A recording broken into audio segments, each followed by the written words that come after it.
Tous, quel match on a vécu entre ces deux hommes, Jannik Sinner et Novak Djokovic. On va y revenir en images sur ce match, mais pour moi c'est le match de la quinzaine et c'est l'un des meilleurs matchs masculins depuis, j'ai même pas d'exemple tellement ce match était sublime. On a eu seulement 3-7, j'ai envie de dire, mais on a eu un match d'une qualité sublime. Et ça a commencé avec un Djokovic que début de match, on avait compris sa tactique, comme face à Zverev, c'était faire des amortis, sauf qu'on voit que Sinner partait de de plus proche qu'Alexander Zverev. Donc cette idée d'amorti, Novak Djokovic va vite la stopper. On va revenir, ça va être après un match à la baston, à la bagarre, évidemment sous l'œil de Juan Carlos Ferrero, entraîneur de Carlitos Alcaraz, qui espionne évidemment le futur adversaire. Pareil, c'est pas la même image que celle-là, on dirait, mais c'est une amortie de Novak Djokovic qui va, je crois, être raté sur ce point-là. Djokovic, on va avoir un combat en tout cas entre les deux. Là, Sinner qui est clairement les pieds sur la ligne. Vraiment, ça c'est la force, la grande force de Sinner, cette capacité à rester, à conserver sa ligne, un peu comme Djokovic est capable de le faire. Sauf que là, Djokovic, il se faisait acculer sous la pression. Et regardez où il est, on voit quasiment plus, à son bout de pied qu'on voit plus à Novak Djokovic. Et on a eu vraiment un premier set où Djokovic a beaucoup varié, a tenté beaucoup de variations face à un Sinner qui jouait comme on a l'habitude de Sinner, qui tapait fort, qui voulait prendre le contrôle de l'échange, tout de suite ne donner aucun temps à Novak Djokovic. On connaît ce Sinner-là et c'est le style de jeu de Sinner. Un Djokovic qui a tenté beaucoup d'amortis, qui on voit encore là. Là, je crois qu'il se fait maltraiter par Jannik Sinner. Vu où est placé Jannik Sinner, vu où est placé Djokovic, il va se faire maltraiter. Et ça, c'est un schéma de jeu qu'on a parfois eu dans le premier set où Djokovic était loin de sa ligne et il avait du mal un petit peu à tenir cet échange au tout début du match. Et pour ça qu'il a fait beaucoup d'amortis, qu'il a beaucoup varié. Ça a été assez compliqué. Encore une amortie, je crois qu'il est complètement foiré de la part de Djokovic. Et Jannik Sinner va s'offrir une balle de break et va breaker sur un petit peu un coup du sort. Cette balle qui fait un fourbon et Djokovic qui est totalement déséquilibré mais qui rate la balle surtout. Et c'est le premier break de Jannik Sinner et on sent que dès le début du match, Sinner pose sa patte, il impose son style de jeu, il dit je suis le patron. On a un Djokovic qui aussi va au filet, qui, comme je l'ai dit, varie. Il va rater malheureusement cette volée, se retrouver à 0-30 et se retrouver déjà en gros danger. 4-2, 0-30, 4-2, 30A et je crois qu'il va rater une amortie et offrir une balle de débreak une balle de double break, à Jannik Sinner, je perds mes mots.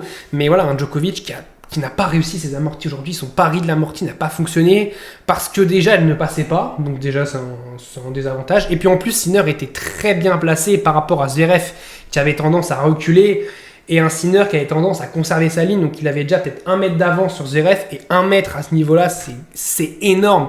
Et là encore Djokovic qui va avoir une deuxième balle de double break à sauver, cette fois j'arrive avec un smash complètement raté. On va y revenir sur le smash Novak Djokovic, on va pas le louper parce que je pense que vous avez vu le match, mais le tie break du troisième, on va pas louper ça, Novak Djokovic. Et Djokovic par contre qui va commencer à aller vers l'avant, là ça c'est ça que j'aime bien, et qui va revenir et gagner le jeu et s'en sortir. Et à ce moment-là il se sauve quand même d'une situation où il y a 5-2 très vite Sinner et sans doute 6-2 très très vite. Et au final il va réussir un petit peu à rallonger ce premier set d'un quart d'heure, je crois qu'il finit en 49 minutes. Donc il va rallonger ce premier set qui est bien. Là il va tenter un moonball pareil, il varie encore, il tente une balle en cloche. L'idée est pas mauvaise, il se retrouve à 0-30, sauf qu'il va commencer à faire pas mal de fautes. Là c'est amorti manqué et il se fait agresser par Jannik Sinner qui revient à 30A. C'est dommage parce qu'il commençait à tenir l'échange et tout, a fait avec ses moonballs, il dérangeait un petit peu Jannik Sinner et puis il a voulu tenter une amortie directe et Sinner l'a complètement agressé sur cette balle. Et il y a eu pas mal de moments où Djokovic s'est retrouvé à 0-30 et il n'a pas réussi à breaker Jannik Sinner qui, comme je le dis de toute façon pour les deux ont réalisé un match exceptionnel. Si je dis que pour moi c'est l'un des meilleurs matchs masculins depuis très très longtemps et que c'est le meilleur cette année, c'est pour une raison, c'est qu'on a eu deux joueurs qui ont joué un match phénoménal. Je rappelle que Novak Djokovic, il a 38 ans et qui nous sort, je trouve, un de ses meilleurs matchs. Peut-être c'est son meilleur match pour moi depuis la finale des JO parce qu'il nous fait une prestation de dingue et il perd quand même en 3-7. C'est pour aussi louer, valoriser la prestation de Jannik Sinner qui a été littéralement écœurant par moment tellement il était fort. Et Djokovic qui revient à 5-4 mais qui est un peu dubitatif, qui trouve pas de solution sur ce début de match, et Sinner qui tranquillement va remporter ce premier set 6-4. Et c'est logique que Sinner remporte ce premier set. Djokovic il tente, il essaye mais il trouve pas la solution tactique. Sinner lui il est solide dans sa tactique, il tape fort, il a pas très bien servi aujourd'hui globalement dans tout le match, mais bon, il a quand même une belle deuxième balle, on l'a vu, il fait quasiment pas de double faute, de toute façon, il est exceptionnel, il l'a bien tenu tactiquement. Djokovic, par contre, va faire un très gros début de deuxième, et là, on va commencer à avoir notre combat, celui qu'on voulait. Très gros début de Novak Djokovic, tout de suite, qui prend le premier jeu blanc. Et ensuite, on va avoir un fight, un combat, avec un Novak Djokovic qui va rentrer dans le combat. Bon, il va encore tenter un amorti, il va complètement le louper dans le filet. On voit, il est dépité, Djokovic, ça ne marche pas. Les amortis, ça n'a pas marché. La tactique aurait pu fonctionner si les amortis passaient, mais elle ne passait pas. Donc, bon, qu'est-ce que vous voulez qu'il y fasse? C'était une situation pareille, encore une fois, à 15-30, où il aurait pu aller mettre la pression à Sinner et s'offrir des balles de break. Et on voit ça aussi, cette stat qui est terrible à ce moment-là. Donc, on est au tout début du deuxième set. On est donc à presque 1 heure de jeu. Sinner n'a pas fait une seule faute directe en revers. Je ne sais pas si on se rend compte de la dinguerie. Et Djokovic qui a fait 10 fautes, c'est pas mal quand même en termes de, c'est quand même pas mal comme faute pour Djokovic, mais en fait il y a tellement une intensité dingue qu'il est obligé de forcer. Et Djokovic, après il est rentré dans la bagarre, là il nous fait un point de dingue où il fait courir Sinner et qu'ensuite il termine sur une magnifique volée. Il va haranguer la foule et ça, un Djokovic voilà qui rentre dans ce combat là et qui a dit à Sinner: ok, j'arrive pas avec mes amortis, j'arrive pas avec mes variations, j'arrive pas en te cassant le rythme, je vais y aller à ton jeu, je vais taper fort, je vais rentrer dans le match. Et c'est ce qu'il a fait, il est rentré dans Yannick Sinner, il a été hyper agressif, Novak Djokovic, comme on l'a rarement vu autant agressif. Et je trouve que ça a bien marché sur ce match. C'était dommage que les 2 sets, honnêtement, les 2 sets, il est pas loin de les prendre, il les prend pas. C'est ça aussi qui est terrible, c'est ce clutch, ce moment clutch. C'est Sinner qui l'a eu et pas Djokovic, ce qui change un petit peu aussi d'habitude. Là, Djokovic qui va vers l'avant, allez, qui est complètement dans le cours, qui rentre dans Yannick Sinner. Et Sinner, regardez, il tient plus tellement sa ligne là, à ce moment-là. Il est un petit peu acculé par un Djokovic qui à ce moment-là joue vraiment le feu. Et là, pareil, regardez-moi ce point, il va lui faire Jack coup droit, puis derrière, coup droit long ligne, Sinner, il est à 3 mètres de la balle.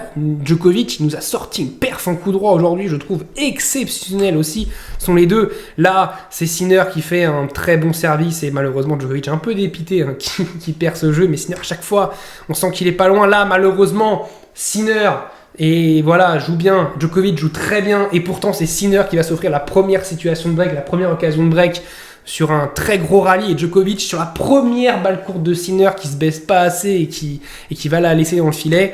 Et Djokovic voilà, qui demande chute au public parce que je pense que ça a parlé pendant sa balle. Ça me fait penser un petit peu aux mêmes chutes qu'il avait fait face à Marco Cecchinato en 2018 dans tie-break. Il avait raté une balle similaire d'ailleurs, une balle qu'il fallait relever. Il avait fait chute comme ça au public. Donc ouais, c'était quasiment la même balle. Et Djokovic qui va réussir à sauver cette balle de break, à s'encourager. On l'a senti dans le positif, Djokovic. Il s'est énervé, mais c'était toujours positif. On l'a pas senti énervé, frustré, comme il est capable de le faire parfois. Là, c'était vraiment de la nervosité positive. Il avait envie de bien faire et je trouve qu'il a vraiment bien fait. Et là, il s'en sort sur ce jeu en allant au filet, en rentrant dans Yannick Sinner, comme j'ai dit. Et c'est vraiment très bien. Et encore une fois, Djokovic se retrouve dans une situation où il était à 0,30, il fait 2 fautes en retour, dont une sur une deuxième balle à 143 km/h.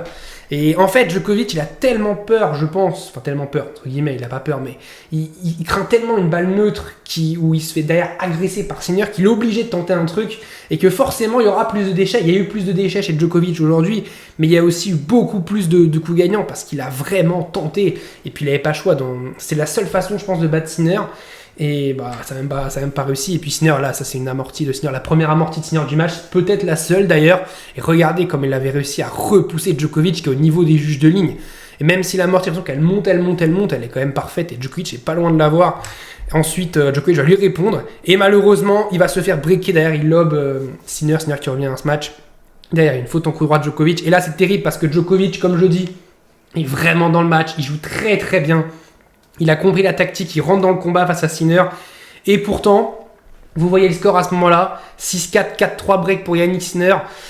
C'est terrible. Et on se dit, ouais, c'est terrible pour Novak Djokovic. Et voilà, en plus Sinner qui est écœurant. Regardez, Djokovic qui baisse la tête, la balle elle est parfaite. Et il est à 3 mètres de la balle. Sinner qui mène 5-3, en plus qui est imperturbable, imperméable à la pression. Mais Djokovic qui continue, qui réussit à repousser Sinner. C'est rare qu'on voit Sinner aussi loin de sa ligne, franchement. Ça montre aussi à quel point Djokovic l'a vraiment inquiété. Et on a eu un super Novak Djokovic. Et puis ce jeu à 5-4, enfin, on a eu un Sinner un peu humain qui nous fait un mauvais jeu, qui sort pas une seule première balle. Et un Djokovic qui fait un énorme coup droit, comme j'ai dit, il a fait une performance en coup droit très très bonne aujourd'hui, un énorme coup droit gagnant pour se retrouver à 15-30. Et il va se retrouver, il va serrer le point à 15-40 et débreaker Yannick Sinner surtout. Et c'était ses premières balles de break obtenues depuis la finale de la Coupe Davis en 2023 face à Sinner sur les 3 derniers face à face, sur les 2 derniers je crois. Il n'a pas eu une seule balle de break, pas convertie mais obtenue. C'est pas une balle break obtenue qu'il n'a pas eu. Et on va avoir un Djokovic qui nous fait encore un coup droit de dingue, il est un petit peu en arrière, il nous fait un coup droit en décalage de complètement dingue, mais de toute façon ce deuxième set et le troisième c'était des sets de zinzin.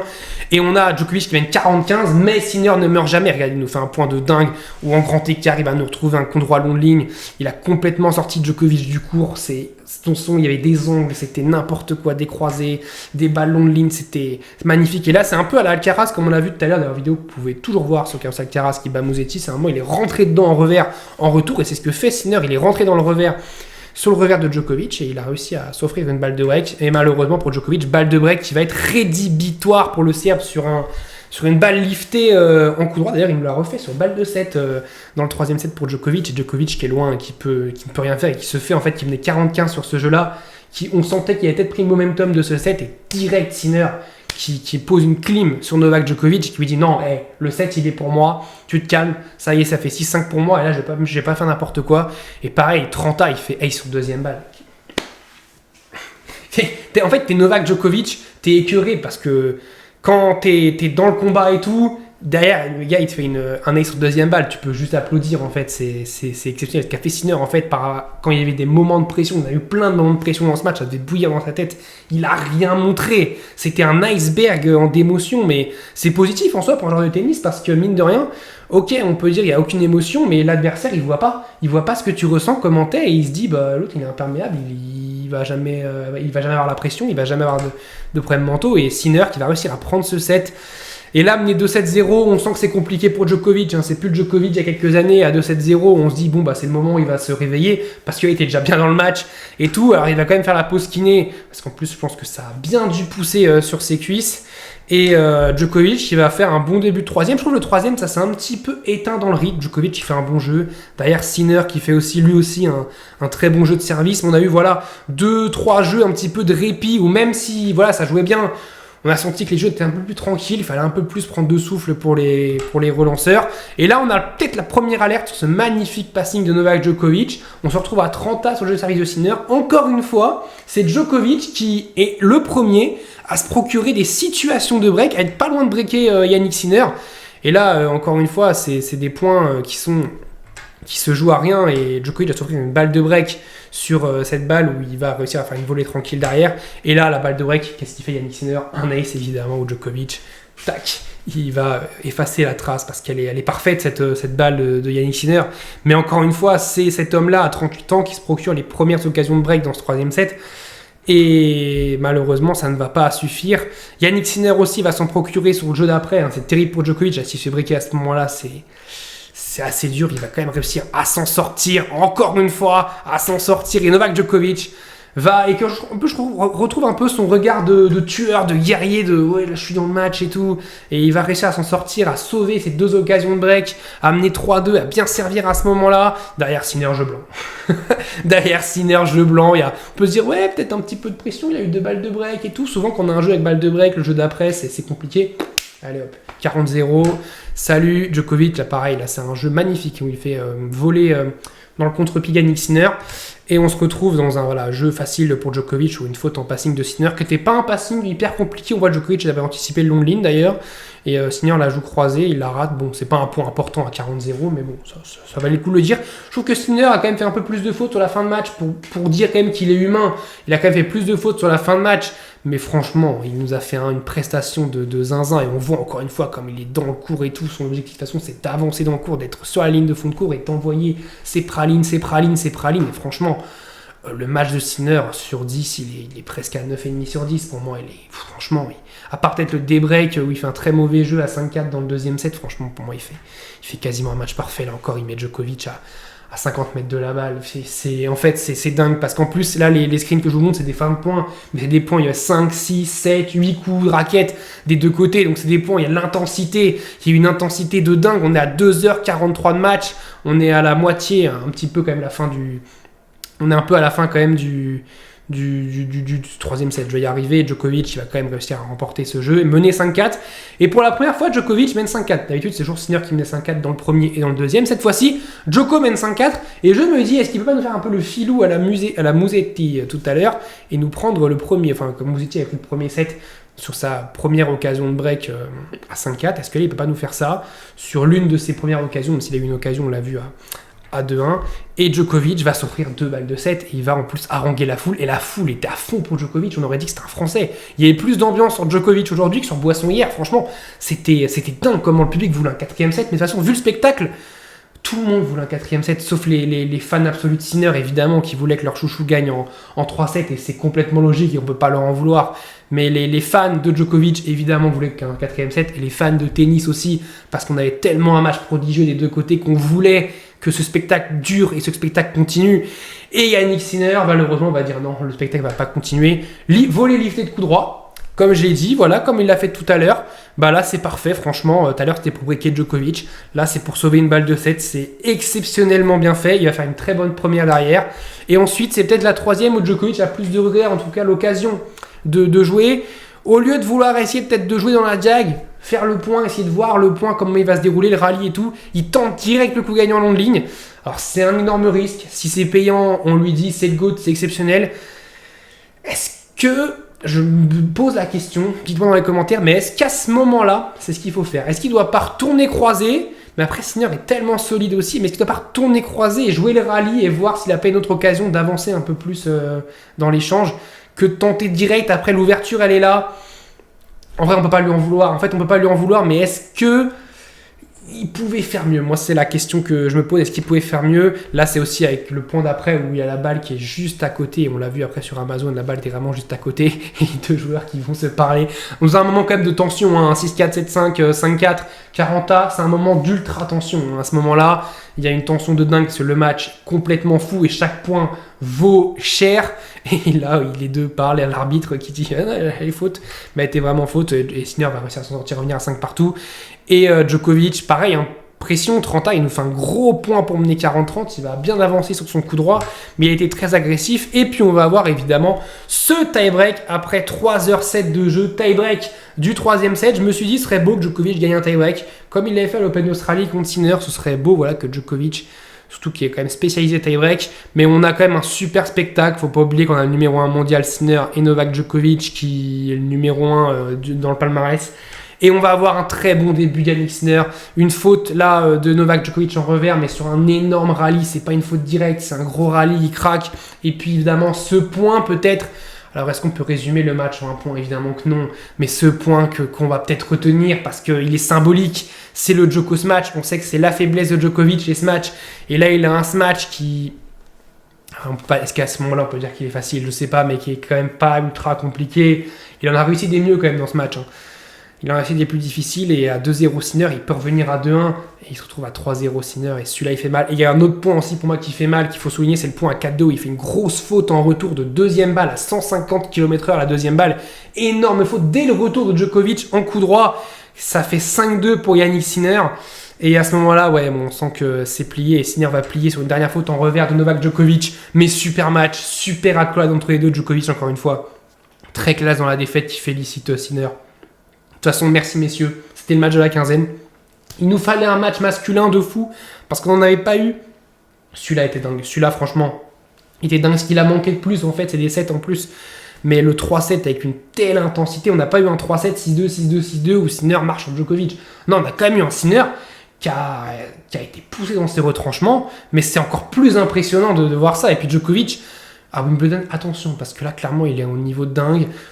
Franchement, le niveau de Djokovic, on l'a pas vu comme ça depuis très longtemps. Et il est pas mort, il est clairement pas mort. Djokovic, il faut jamais enterrer Novak Djokovic. C'est la pire erreur à faire et je le ferai pas.